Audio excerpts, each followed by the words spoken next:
Okay, so this video is going to show you how you can adjust your notification settings. What you'll want to do is go in either your Safari or Chrome web browser and type this in. So iolani.instructure.com.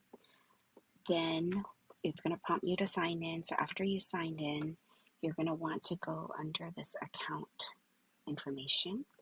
So click on that. And then under notification, you want to double check that this is set how you want it to. So I know some of you like to have push notifications sent out. Some of you don't want any of that, so you can turn those off. If you want to know when due dates are, you can turn that on or off or daily. So those are things that you can adjust. It doesn't matter to me how you want to be notified, but you want to make sure that you're not missing any messages.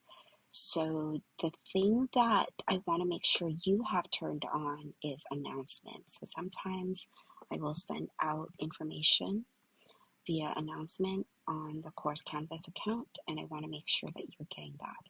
So that one should be notified immediately. Okay. And so when you're done taking care of this and setting it up how you want to, you can then screenshot it. So you know how to do a screenshot, or if you don't, you can do Command Shift 3 on your, if your keyboard works, and then just do that, right? And then save it to your photos, okay? And then you're going to submit it to the course. So in Canvas, we're going to go into the Canvas course now. Hold on.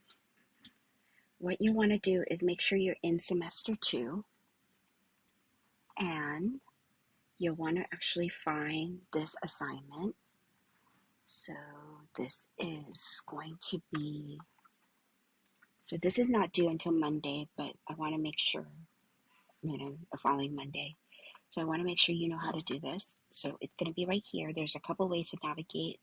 You can either click here under the assignment sheet, or you can go under module, and then you can find it there as well. Okay, and there it is. And then under submission or rubric, you can then turn it in. Okay, so I believe right now it's not turned on to submit yet because the course hasn't started, but by Tuesday you should be able to, and then you can turn it in this way. And then you want to double check that it is going to be a picture. The file type here is set to a PNG or JPEG. If you have questions, let me know.